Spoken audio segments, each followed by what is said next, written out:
Hello friends, जय Shri Krishna. Welcome back to my channel.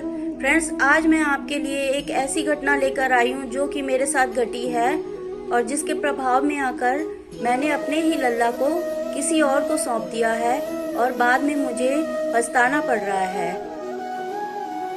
तो friends, आप लोगों को मालूम ही होगा, जो लोग लड्डू गोपाल की दिल से सेवा करते हैं, उनकी अद्भुत लीलाओं के साथ भी उनको एहसास कराते हैं अपने होने का। तो मेरे साथ भी ऐसा ही हुआ है। कई लीलाएं वो रचते हैं, अद्भुत लीला लगती है, एहसास कराते हैं उनके होने का। तो मेरे घर में 2 लड्डू गोपाल है, एक छोटे 2 नंबर साइज़ के, एक बड़े 5 नंबर साइज़ के। छोटे वाले साइज़ के लड्डू गोपाल का नाम है कृष और बड़े वाले साइज़ के लड्डू गोपाल का नाम है केशवा। कृष को मैं आज से 5 साल पहले जन्माष्टमी के दिन लाई थी, सिर्फ जन्माष्टमी मनाने के बाद मैंने उन्हें शोकेस में रख दिया, क्योंकि मुझे यह पता था लड्डू गोपाल की सेवा करना बहुत मुश्किल होता है, क्योंकि उन्हें समय चाहिए होता है, लाड लड़ाना पड़ता है। उस समय परिस्थिति मेरी ऐसी नहीं थी कि मैं पूरा वक्त उनको दे सकती।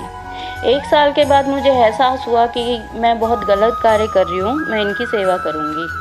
फिर मैंने उनको मंदिर में स्थान दिया, 3 टाइम उन्हें भोजन देने लगी, लाड लड़ाने लग गई, घुमाने ले जाती थी, साथ में बातें किया करती थी। इवन लॉकडाउन, जब 2 बार लॉकडाउन हुए, तब भी हम गांव में फार्म हाउस में जाकर बस गए थे। लॉकडाउन पीरियड में इनको साथ में ले गई थी वहाँ पे, और वहाँ पे ही उनकी सेवा करी थी। फिर लास्ट ईयर मुझे एहसास हुआ कि मुझे एक बड़े वाले लड्डू भी लाने चाहिए जो इनके भाई हो, तो साथ में रहेंगे, दोनों की सेवा करूँगी।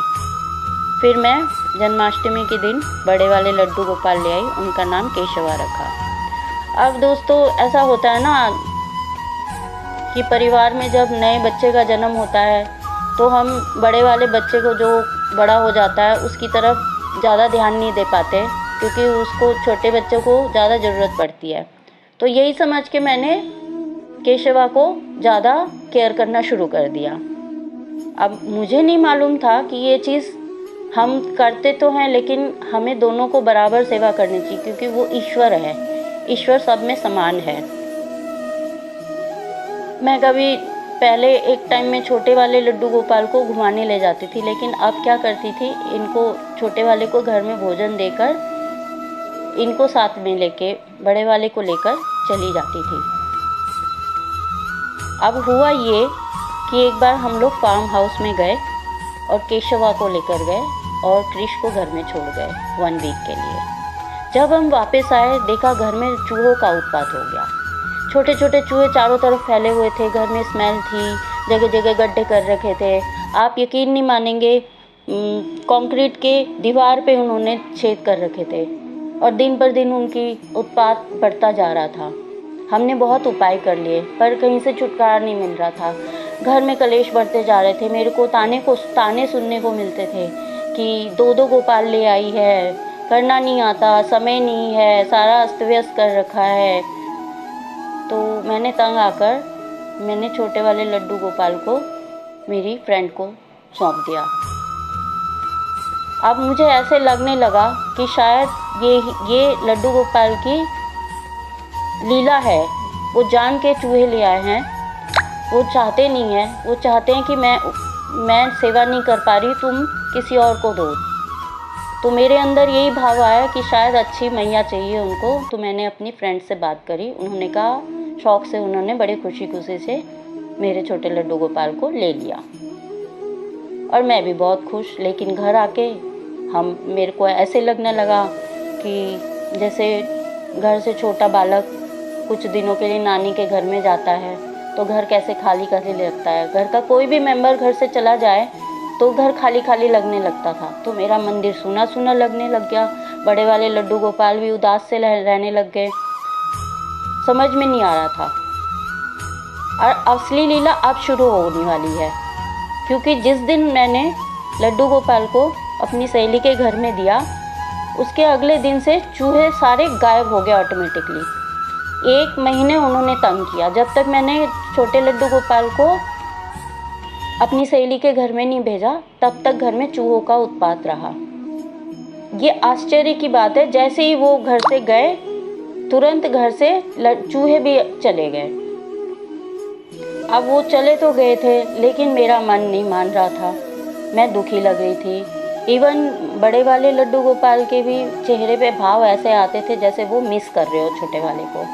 मेरा दिल बार बार रोता था। मैं जाकर उनसे मिल के आती थी अपनी सहेली के घर में, उनसे लाड लड़ा के वापस आ जाती थी। 10-15 दिन यूं ही बीत गए। एक दिन मेरी फ्रेंड चली गई तीर्थ यात्रा में। तीर्थ यात्रा में जाने के बाद उनके घर में उनकी मदर इन लॉ और सिस्टर इन लॉ दोनों बीमार पड़ गए, तो 3 दिन लड्डू गोपाल की सेवा नहीं हुई। इधर मुझे नहीं मालूम था कि उनकी सेवा नहीं हो रही। शायद इसी वजह से मुझे ऐसे एहसास होने लग गया कि कुछ परेशानी है। मैं 3 दिन के बाद जब मेरी फ्रेंड वापस आई, तब मैं उनके घर गई और उनसे बात करने पर पता चला कि 3 दिन उनकी सेवा नहीं हुई। फिर मैंने वापस आई, अपनी सहेली को बोला तुम ढंग से रख दो। ऐसा कई बार हो चुका था जब उनकी सेवा नहीं होती थी। अंत में एक दिन मुझे ऐसा लगा कि मैं बहुत गलत कार्य किया है। शायद यही रीज़न था, उन्होंने चूहों का उत्पात शुरू किया और जाने के बाद चूहे चले गए, और अब ये मुझे तड़पा रहे हैं कि तुम मुझे वापस ले आ घर। मुझे एहसास कराया कि तुम मुझे लेकर नहीं जाती थी, बड़े वाले केशवा को लेकर जाती थी और मैं अकेला रहता था। इन्होंने इसीलिए घर में चूहों का उत्पात शुरू करवा दिया ताकि वो मुझे समझा सके, पर मैं ये बात नहीं समझ पा रही थी। और जाने के बाद चूहे भी चले गए, उसके बाद भी इनका मन भी नहीं माना, ना मेरा मन माना। फिर मैं एक दिन उनको मांग के वापस ले आई कि आप लोग नहीं सेवा कर पा रहे तो मुझे वापस दे दीजिए। तो उन्होंने बड़े खुशी से वापस दे दिया, क्योंकि उनको नहीं करना आता था सेवा। और फ्रेंड्स, जब मैं घर पे उनको लाई, मेरे घर का माहौल एकदम से चेंज होने लग गया, अच्छी न्यूज़ आने लग गई। तो ये है मेरे लड्डू गोपाल की लीला। तो फ्रेंड्स, उसके बाद मैंने यही डिसाइड किया, मैं कभी भी दोनों को अलग अलग नहीं करूँगी। फ्रेंड्स, अब मैं कहीं भी बाहर जाती हूँ तो दोनों को मंदिर में साथ बिठा जाती हूँ और ढेर सारा उनके लिए भोजन रख कर जाती हूँ। फ्रेंड्स, अगर आप लोगों के घर में भी 2 लड्डू गोपाल है तो प्लीज़ ऐसा ना करें कि एक को आप घुमाएं और एक को घर में रखें, तो दोनों को साथ बिठाने में भी कोई नुकसान नहीं है। मेरी ये वीडियो आप लोगों को कैसी लगी, प्लीज़ कमेंट सेक्शन में जाकर कमेंट करें। मेरी वीडियो लाइक करें, शेयर करें और सब्सक्राइब करें। तब तक के लिए शुभ रात्रि, जय Shri Krishna, Radhe Radhe, and thanks for watching.